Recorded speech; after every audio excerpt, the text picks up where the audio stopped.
السلام عليكم. النهارده هنعمل مع بعض ساندوتش الجمبري الخطير المقلي. يلا نشوف مع بعض هنعمل ايه.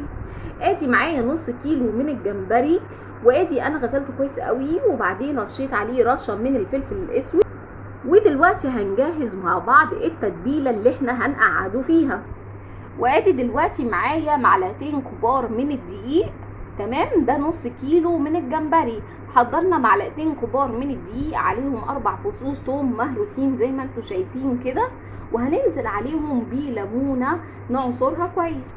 وادي اهو نزلت بالليمونه بتاعتي بعد ما عصرتها على المكونات بتاعتي. وجهزنا التوابل دي.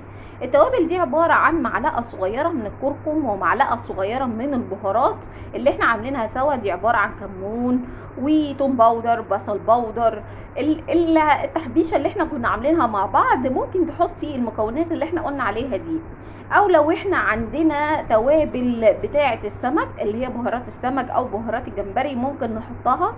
وادي دي معلقه صغيره من الزعتر ومعلقه صغيره من الملح ومعلقه صغيره برضو من البيكنج باودر. دي هتخليه كريسبي معايا وهتحافظ لك على الجمبريه بتاعتك ان هي ما تكشش. تمام كده.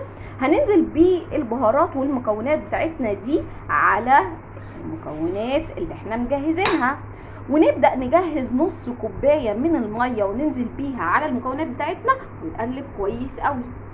وادي بعد ما ضفنا نص كوباية المية، هو ده القوام اللي انا عايزاه. شايفين؟ تفضلي تقلبي فيه لحد ما يوصل معاكي للقوام ده. ودلوقتي بقى ننزل بالجمبري بتاعنا على التتبيلة الخطيرة دي. يلا بينا.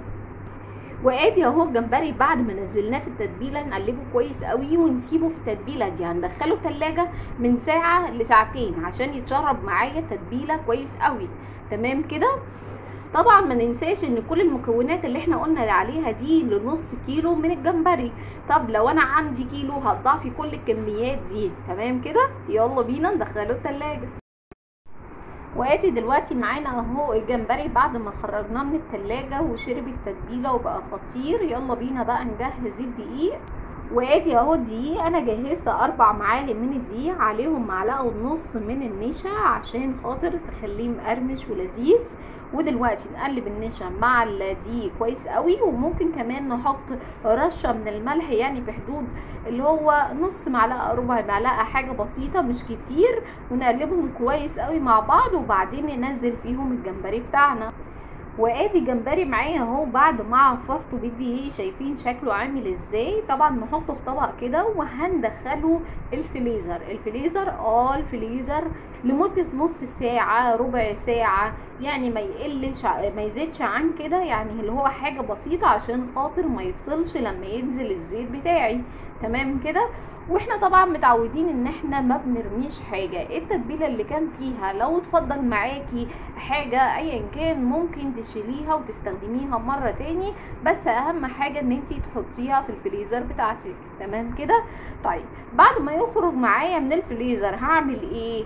نسخن الزيت بتاعنا كويس قوي، يعني الزيت يكون سخن كويس جدا، ونكون الزيت غويط يعني بالدرجه ان هو يغطي الجمبري بتاعي في يعني الزيت يكون مغطيه. تمام كده.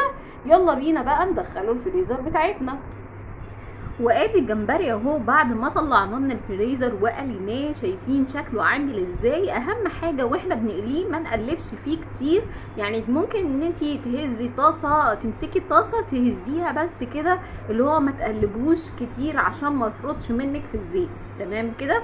شايفين معايا شكله عامل ازاي؟ واللي هو شايفين القرمشه صوتها عامل ازاي؟ يعني حاجه ما شاء الله تفتح النفس. يا رب الوصفه تعجبكم.